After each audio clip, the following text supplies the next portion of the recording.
And it's time for our view from the booth. Will Middlebrooks joins us, where he'll be with Mike Monaco on the call tonight.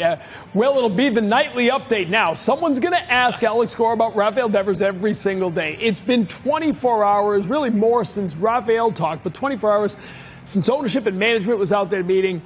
We didn't get you on yesterday because so much was going on. What is your reaction? You're around the team. What do you think the reaction is to all of this? I don't want to say an overreaction outside of the clubhouse, because it is a big deal when ownership flies in for the day to have a meeting and sit down and talk to the guy involved. So I will say, having talked to some of the veteran leaders in that clubhouse, they don't seem to care, right? They want Rafi to still be productive, right? He signed this big contract not because he's a defensive wizard, right? It's for the bat. It's for him to go out there and bang and hit 30 homers and drive in 90 to 100 runs. So do those veterans want him to still be himself and still feel comfortable and not feel like he's under fire from the rest of the clubhouse? Sure, I think that's the case, and I think the veterans in that clubhouse are trying to make sure that this season and this clubhouse doesn't implode because of this distraction that's going on. Do I think Rafi ends up with the first base mitt on? I do, and I don't quite understand the delay in getting him out there and getting him comfortable, letting him learn how to work his feet around the bag and the angles and all the small things that come with playing first base. I'm not real sure what the delay is, because the sooner the better, I feel like. I feel, Will, that he's going to get tired of just being a DH and just sitting around. You know, when you go to the ballpark, you go to the ballpark to be on the field and let people know who you are. Just by coming up to the plate one time and trying to hit a home run, it's not Rafi. People are going to remember you for hitting and playing defense. And like we talk about the way Bregman made that play last night, we're still talking about that. Young kids will say, wow, did you see that play? Not necessarily that Devers may not make that play, but to have him on the field and being in the lineup, being a DH and being in the lineup is entirely different than playing every day. You want to be on the field. when the position is open. And, Will, I think you make such a great point that I think we all feel he's eventually going to at least try it. I guess my question to you is, how long does it take a guy to get comfortable at a completely new position? Right, and I think what they're trying to avoid is embarrassing him in a live game, right? I think that's something maybe he in the back of his mind of having to learn a position and making a bad play, or because there will be mistakes. There will be a learning curve around the bag. It's not going to be tough for him to catch a ball and knock it down and flip it to a pitcher. It's not going to be hard for him to learn bunt plays, and the hard part is going to be the ball to his right where he reads, do I go and get that or do I let the second baseman have it? And then it's when he's pushed way over and he's got to turn his back to the play and sprint to first base, blind to the play, find the bag, and then trying to work the feet over there. We've seen that with Casas. We've seen it with Romy. We've seen it with guys still learning the position. The footwork is where it can really beat you, and not being on the right angles to pick balls and stretch and make the right catches in those situations where plays are so close over there. So I think once he starts taking ground balls, I think we see him do it for a week, 10 days, and before we see him in a game. Like I said, I don't know what the delay is. Maybe he's having a special glove made. I don't know at this point. But the thing you heard him talking about was Vladdy went over there and made an adjustment. He can do the same thing.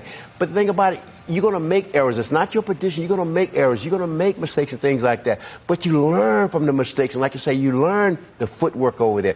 Go over there and try it. You may like it. Who's saying it's not his position? I mean, he's not a third baseman anymore. Right. Who's saying it's not? Who he could do this for a couple of weeks and we go, he looks really good over there. But here's the thing. Because I think go ahead, Jim. Your first baseman in the hospital. Or he's out of the hospital, and he's not. He's out for the year. We know that. He's out for the year. Well, he's out of the equation. Totally. And it's going to be hard for him to come back next year because he missed the whole year. Part of this too is I want Rafi playing 160 games. Right. And I want him healthy. I want his bat in the lineup. I don't necessarily care that much about his defense, because I think at best he would be average. I think we'd be happy if he was an average first baseman. But is it going to cost him off days? Because I don't want that. If he's going to be a DH and his bat's going to be in the lineup every day because he's a DH, I kind of want that more. If you can get something out of Romy or Sogard or Toro, whoever it may be at first base, great. that's fine if they can be average defensively, because I want Rafi's bat in the lineup every game. I think what is interesting that hovers over all of this is the fact that Yoshida could conceivably step right in as the designated hitter, right? If that option wasn't there, I think there'd be less pressure to move Devers. But you have another guy who could help you out as DH. That's a good point, TC, and that's something. Moving him to first base isn't going to be like, oh, this is our defensive savior at first base. No, it's going to give you roster flexibility, and if Moss's shoulder is okay enough to be the offensive bat that they know he can be, and they've seen him be in the past, would give you that contact quality that this offense lacks at times, then that'd be great, because Yoshida's shown, I mean, he can be a good hitter. He's not your typical DH to hit for a ton of power, but he can give you high contact and move guys over and hit line drives. And if that's the case, then great. That move with Rafi does give you that option against, you can play the matchups, like Rafi be the first baseman against lefties or whatever it may be, and DH against righties. I don't know. All right, well, we've only got like 30 seconds, but I got to ask, like your fourth year, you wound up, I think, starting a handful of games at shortstop in San Diego, didn't you? Yeah, Like how foreign was that? It was foreign in the fact that at that point, I was, 26 years old, 27 years old, and I hadn't played it since I was 18. I mean, I played it my whole life, but my first game starting there was at a Friday night in Dodger Stadium, and I was shaking in my boots, TC. Like, the ground was shaking. The first ball of the game, Jimmy Rollins smoked a one-hopper at me. I took it off the chest and picked it up and threw him out, and after that, everything kind of slowed down, and I could see in color again.